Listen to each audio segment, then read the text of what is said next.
Assalamu alaikum to all students and viewers. Today our lecture is about a new chapter and that is homeostasis.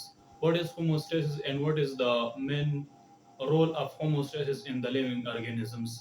First of all हम homeostasis को discuss करेंगे कि homeostasis हमारे पास क्या है और लिविंग ऑर्गेनिज्म यानी लिविंग बॉडी में इसका इम्पोर्टेंस क्या है और फिर हम फीडबैक मैकेनिज्म पर डिस्कशन करेंगे कि फीडबैक मैकेनिज्म हमारे पास क्या है और इसके साथ साथ हम पॉजिटिव फीडबैक डिस्कस करेंगे और नेगेटिव फीडबैक मैकेनिज्म डिस्कस करेंगे और इसके साथ हम डिस्कस करेंगे कि होमोसिस का जो मैकेनिज्म है ये मैकेनिज्म किस तरह होता है, इसमें रिसेप्टर का क्या रोल है, इंटीग्रेटर यानी ब्रेन का क्या रोल है और इफेक्टर्स यानी मसल्स और ग्लैंड का क्या रोल है। तो स्टार्ट लेते हैं कि होमोसिस हमारे पास क्या है। It is a combination of two words in simple words. ये हमारे पास टू वर्ड्स का कॉम्बिनेशन है।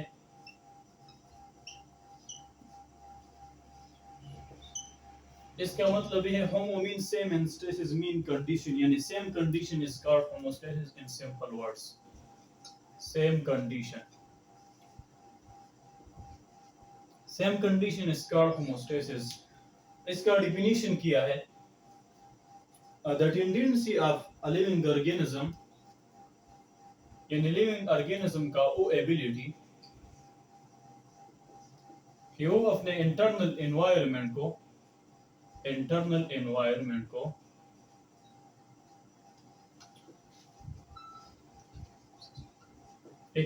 एनवायरनमेंट के बराबर बना दे। एक्सटर्नल एनवायरनमेंट यानी लिविंग ऑर्गेनिज्म का वो एबिलिटी कि अपने इंटरनल एनवायरनमेंट को एक्सटर्नल एनवायरनमेंट के बैलेंस बना दे, यानी दोनों को बैलेंस करे। इस टेंडेंसी और इस एबिलिटी को हम बायोलॉजिकल लैंग्वेज में होमोस्टेसिस कहते हैं। इन सिंपल वर्ड्स, इंटरनल और एक्सटर्नल, एक एक्सटर्नल कंडीशन होता है और एक इंटरनल, यानी ह्यूमन बॉडी के अंदर जो ऑर्गन्स और जितने भी पार्ट्स है इसका जो केमिकल रिएक्शन है, जो फ्लूइड रिलीज करता है, इसको हम इंटरनल कहते हैं। एक्सटर्नल यानी एनवायरनमेंट का। जब लिविंग ऑर्गेनिज्म अपने इंटरनल एनवायरनमेंट को एक्सटर्नल एनवायरनमेंट के बराबर बना दे, इसको हम कहते हैं होमोस्टेसिस। इसका जो मैकेनिज्म है ये किस तरह है, ये होमोस्टेसिस किस तरह होता है। Mechanism of homeostasis.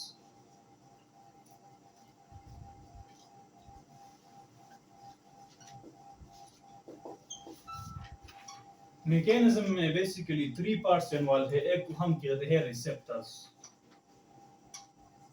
What is receptors? Receptors living organism में वो पार्ट्स है जो स्टिमुलस को रिसीव करता है। What is stimulus? Any change in the internal environment और external environment is called stimulus. जब चेंज आ जाता है, चाहे वो इंटरनल हो या एक्सटर्नल हो, इसको हम कहते हैं स्टिमुलस। फॉर एग्जांपल, जब कोई दरवाजा खटखटाए तो इसको आपका ब्रेन जो है ये प्रोसेस करे और इफेक्टर यानी ग्लैंड्स और मसल को हुक्म दे कि दरवाजे को खोले। That is called external change और इसको हम कहते हैं स्टिमुलस। इंटरनल स्टिमुलस किस तरह है? फॉर एग्जांपल, हमारे पास हमारा किडनी है। जब ये वाटर बेहतरीन अंदाज में रीएब्जॉर्ब नहीं करता है तो ब्रेन इसको एक सिग्नल देता है और इस सिग्नल को हम कहते हैं स्टिमुलस, ताकि एडीएच को रिलीज करे। जब एडीएच एंटीडायरेटिक हार्मोन रिलीज होता है तो फिर वो वाटर को एब्जॉर्ब करे। That is called internal stimulus. In simple words, any change in the environment, चाहे वो इंटरनल हो और एक्सटर्नल हो, that is called stimulus. Stimulus कौन रिसीव करेगा? इसको हम कहते हैं रिसेप्टर्स। यानी ह्यूमन बॉडी का जो फाइव सेंस ऑर्गन है, हैंड है, आई है, ईयर है, नोज है, that is called five sense organ, और ये स्टिमुलस को रिसीव करेगा। That is called what? Receptor. Those parts of the body which receive stimulus from the environment is called what? Receptors. That is involved. अगर receptor न होगा तो फिर homeostasis maintain नहीं होता है।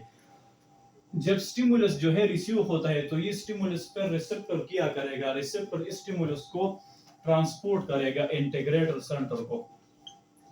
Integrator centre, integrator center is basically what? It is brain is the integrator center।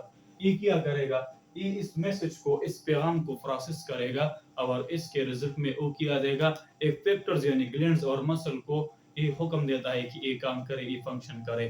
तो integrator centre क्या करेगा, प्रोसेस द मैसेज, ये मैसेज को क्या करेगा, प्रोसेस करेगा, process the message, process what the message, यानी मैसेज को प्रोसेस करना ये इंटीग्रेटर सेंटर का काम है। जब मैसेज प्रोसेस होता है तो इसके बाद क्या होता है, इसके बाद इफेक्टर्स आ जाता है। Effectors, what is effectors, effectors is basically glands and muscles, यानी लिविंग ऑर्गेनिज्म में ग्लैंड्स और इसके साथ मसल, ये दोनों क्या है, ये दोनों इफेक्टर्स है और ये क्या करेगा, इस मैसेज का रिस्पांस और इस मैसेज का आंसर देना ये इसका रिस्पांसिबिलिटी है, यानी इफेक्टर्स और यानी ग्लैंड और मसल का। फर्स्ट ऑफ ऑल क्या होगा, रिसेप्टर्स यानी वो स्टिमुलस को रिसीव करेगा। जब स्टिमुलस रिसीव होता है तो ये स्टिमुलस फिर ट्रांसमिट होगा इंटीग्रेटर सेंटर यानी ब्रेन को, और ब्रेन से फिर इफेक्टर्स में ग्लैंड और मसल में। रिसेप्टर में जो न्यूरॉन है इसको हम कहते हैं sensory neuron, sensory neuron, sensory neuron. And the main function of the sensory neuron is what? The main function of sensory neuron is to transmit the message from the five sense organ to the brain. यानी five sense organ से brain तक message को transmit करना ये sensory neuron का अहम function है। Brain contain associative neuron and associative neuron process the message। और लास्ट में जो है इफेक्टर और ग्लैंड में भी पेरिफेरल न्यूरॉन, इसको हम फिर डिटेल में केमिकल कोऑर्डिनेशन के अंदर डिस्कस करेंगे किस तरह ये न्यूरॉन्स अपना फंक्शन, न्यूरोस कोऑर्डिनेशन में डिस्कस करेंगे किस तरह ये न्यूरॉन अपना फंक्शन करता है, सेंसरी न्यूरॉन किस तरह करता है, एसोसिएटिव न्यूरॉन किस तरह करता है, ब्रेन में कौन कौन से न्यूरॉन है, और ब्रेन के अलावा जो पेरिफेरल न्यूरोस है इसके अंदर पेरिफेरल जो पार्ट है इसमें कौन कौन से न्यूरॉन है, इसको हम फिर डिटेल में नर्वस कोऑर्डिनेशन में डिस्कस करेंगे। ये था mechanism of what, mechanism of homeostasis. What is feedback mechanism. इस हेमोस्टेसिस के लिए कोई स्पेसिफिक ऑर्गन्स मौजूद नहीं है, there is no specific organ for homeostasis. All bodies में हेमोस्टेसिस होता है, लेकिन जो बेसिक पार्ट है ये ब्रेन है, और ब्रेन के अंदर हाइपोथैलेमस, हाइपोथैलेमस ब्रेन का एक पार्ट है और ये बेसिकली स्टिमुलस को रिसीव करेगा इंटरनली, जितने भी हार्मोन्स आ जाता है और एंजाइम्स का, ये सब ये हाइपोथैलेमस करेगा। ये थैलेमस के जो इंफीरियर मौजूद है, दैट्स व्हाई इसको हम कहते हैं hypothalamus. That is called what, that is called the mechanism of homeostasis. Next topic हमारे पास है feedback mechanism. What is feedback mechanism. Feedback mechanism का मतलब ये है कि जब कोई काम हो जाता है, फंक्शन हो जाता है, तो इसका फीडबैक, इसका रिजल्ट किस तरह आता है, इसको हम कहते हैं फीडबैक मैकेनिज्म। और फीडबैक मैकेनिज्म एक अहम रोल अदा करता है हेमोस्टेसिस के अंदर। Feedback mechanism,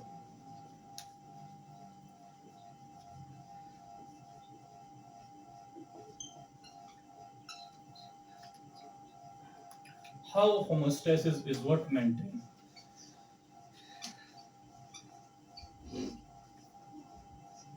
Homeostasis is what maintained. यानी होमोस्टेसिस किस तरह मेंटेन होगा, इसको हम कहते हैं फीडबैक मैकेनिज्म। इसका टू टाइप्स है, एक को हम कहते हैं negative feedback, negative feedback mechanism. Reversal of the condition is called what, negative feedback. Reversal of condition is called what, is called negative feedback mechanism। negative feedback mechanism का मतलब ये है कि एक चीज जब ज्यादा होता है तो फिर दूसरा खुद बहुत कम होता है, इसको हम कहते हैं नेगेटिव फीडबैक। इन simple words negative feedback mechanism को हम फिजिक्स के लैंग्वेज में इनवर्सली प्रोपोर्शनल कहते हैं। जब एक चीज ज्यादा होता है तो दूसरा चीज कम होता है, इसको हम कहते हैं what, negative feedback mechanism. The example of negative feedback mechanism is the absorption of water in kidney। Example, इसका एग्जाम्पल जो है नेगेटिव फीडबैक मैकेनिज्म का वो ये है कि एंटी डाययूरेटिक हार्मोन, ये हाइपोथैलेमस से रिलीज होगा और पोस्टीरियर जो साइट है पिट्यूटरी ग्लैंड में, इसमें जो है वो स्टोर होता है। और इसका मेन फंक्शन क्या है? एडीएच किडनी इसका टारगेट ऑर्गन है, किडनी।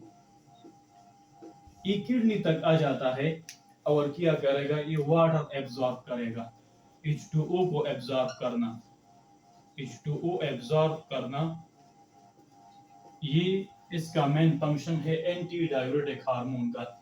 तो नेगेटिव फीडबैक इसमें किस तरह होता है? नेगेटिव फीडबैक मैकेनिज्म इसमें इस तरह होता है कि जब एडीएच ज्यादा होता है तो फिर वाटर का जो मिकदार होता है वो बरकरार रहता है। तो हाइपोथैलेमस, ये किडनी जो है, ये हाइपोथैलेमस यानी ब्रेन को मैसेज देता है कि फर्दर एडीएच हार्मोन को रिलीज मत करे।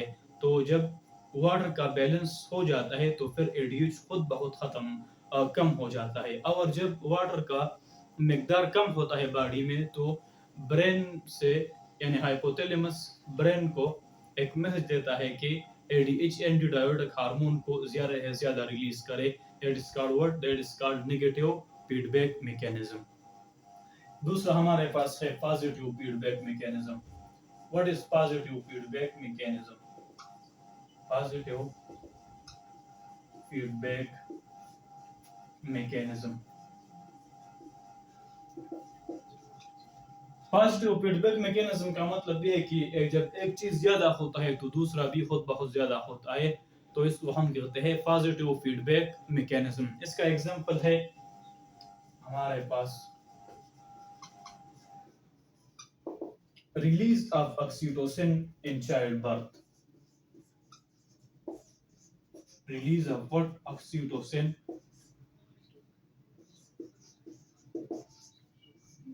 Release of oxytocin in what? In childbirth. In childbirth. यानी चाइल्ड बर्थ में जो ऑक्सीटोसिन रिलीज होगा, it is the best example of positive feedback mechanism. इस हार्मोन का फंक्शन क्या है? इस हार्मोन का फंक्शन ये है कि यूट्रस को क्या करेगा? कंट्रैक्ट करेगा ताकि सर्विक्स को डायलेट करे और बॉडी से बेबी जो है इजीली मदर के बॉडी से किया हो जाए, एनवायरनमेंट तक एक्सपेल हो जाए। That is the main function of this hormone. तो ये इसको हम लेबर कंट्रैक्शन भी बोलते हैं।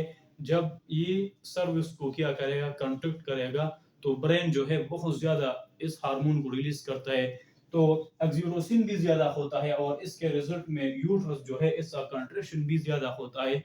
तो दोनों इसमें क्या होता है? दोनों का रिजल्ट पॉजिटिव आता है। That's why it is called positive feedback mechanism. Oxytocin को हम अदर नेम भी देते हैं, इसको हम लव हार्मोन भी कहते हैं, लेकिन इसको हम फिर केमिकल कोऑर्डिनेशन के अंदर डिटेल में डिस्कस करेंगे। Love hormone. Oxytocin is basically released from the posterior lobe of the pituitary gland. Posterior lobe of what? Of pituitary gland. यानी पिट्यूटरी ग्लैंड के जो पोस्टीरियर लोब है इससे ये रिलीज होगा और ये बेसिकली हाइपोथैलेमस रिलीज करेगा। दो hormone, one is oxytocin and the second one is ADH. ये दोनों रिलीज होता है हाइपोथैलेमस से और फिर स्टोर होता है posterior lobe of the pituitary gland में। एक नेगेटिव फीडबैक में काम करता है और दूसरा हमारे पास पॉजिटिव फीडबैक मैकेनिज्म में काम करता है। That is all about homeostasis and positive and negative feedback mechanism. If you have any question or any problem about this lecture, you can ask in the comment section. Thank you.